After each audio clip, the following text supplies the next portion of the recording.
Ngayong araw guys maaga na naman akong tinanghali ng gising at ayan lapat na lapat pa pagtingin ko sa orasan. Ay nako, alas 11 na, tanghali na, tumayo ko na dyan matik. At dahil wala pa ngang alas 12 bumanat pa ako ng kape kahit tanghaling tapat. Wala naman sigurong masama ang magkape sa tanghaling tapat. Tinira ko na rin guys yung pambaon ng anak ko na wafer o kung ano mayan basta biskwit. Kinain ko na yan para may palaman sa sikmura, matik. Pagkatapos ko nga mag-almusal ng tanghalian magsasaing na ako para meron kami merienda, matik. Sa kaserola nga pala kami nagsasaing guys kasi wala kaming kaldero, kaya yung mga sobra yung kaldero dyan baka naman yung saktuan lang. Mas maganda pa rin talaga kasi pag sa kaldero nagsasaing kaysa sa ganyan mga kaserola. Sobrang nipis kasi niyan, sobrang mabilis masunugan ng kanin, kaya maraming dotong, maraming natatapon na kanin, matik. Hinugasan ko na nga rin yung mga pinggan yan dahil nga tanghali na ako nagising, dahil baka pag di pa ako magkilos-kilos mabatukan na ako ni Mrs. Matik. At makalipas nga ang ilang oras luto na agad ng ating sinain, kaya magmimerienda na tayo. Maghahanda muna ako para makakain na tayo ng tanghalian na merienda, matik. Naalala ko guys dati nung mga bata pa kami, pagkakain kami may toka-toka kami kung sino maglalabas ng pinggan, kung sino maglalabas ng pitchel, kung sino maglalabas ng mga kutsara na mga gagamitin pagkakain. Pero ngayon nagpamilya ka na, matik na, ilabas mo lahat yan na makakain na ang pamilya mo, matik. Guys, sa lapag nga pala kami kumakain dahil na-misplace ko yung lamesa namin. Hindi ko alam kung saan ko nalagay, hinanap ko na dito sa amin pero hindi ko talaga makita, kaya ayan, diyan kami kakain sa lapag, matik. Hindi na nga pala kami guys nakapagluto ng ulam, kaya bumili na lang kami dito sa karinderya dahil nga maaga pa ako nagising, maaga pa sa alas 12. At ayan na nga guys yung tanghalian namin na nabili ko: adobong sisig, 3 lumpia, may previous na yan guys na suka at saka sabaw-sabaw, matik. Ang galing!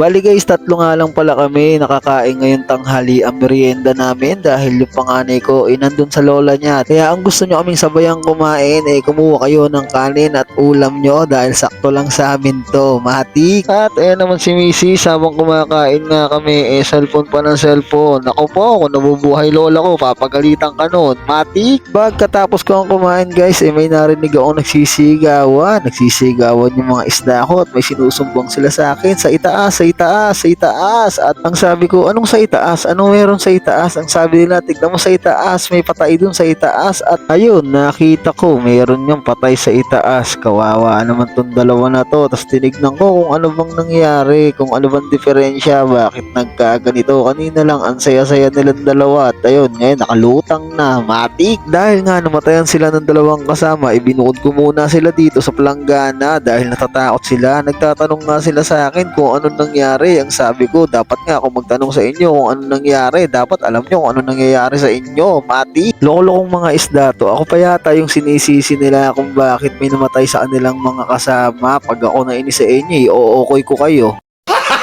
Dito guys iskubahin lang natin ng konti yung bahay nila, lilinisin lang natin, hugasan lang natin yung mga bato-bato na yan para matanggal na yung mga dumi-dumi, yung mga tai-tai nila, matik, para malinis, para hindi na sila pabawasan, matik. Habang nililinis, sinasabon ko nga yung bahay ng isda natin dumating si paring Jumpy. Yan nga pala yung nagpapahiram ng motor sa atin, kaya yung mga walang motor dyan, puntahan nyo lang yan, matik. Pagkatapos ko linisin yung bahay yung corals naman, yung mga pan-design naman sa loob, kikis-kisin lang natin yan para mawala yung mga lumot-lumot. Tapos okay na yan, pwede na yan. Nilinis ko na rin guys yung daanan ng tubig para dun sa filter at yung mga oxygen dahil sobrang daming ang lumot, sobrang daming natira na ng pagkain. At ano yun, parang may dumaan sa likod ko. Ay, anak ko pala yun. Kala ko kung ano na kinabahan ako dun matik. Gago! Pagkatapos ko ang linisin ibabalik na nga natin sa dating forma ang kanilang tirahan, matik na yan. Ilalagay ko lang itong mga bato na to, tapos lalagyan na natin ng tubig, matik. Bali guys, sa Laguna Lake ko nga pala kinuha yung tubig na yan dahil sabi ng mga isda ko, hindi daw sila mga goldfish, sila daw ay ayungin, na iba lang yung kulay nila dahil daw pinagbibili sila sa mga palabunutan na sisiw, matik. Ang galing!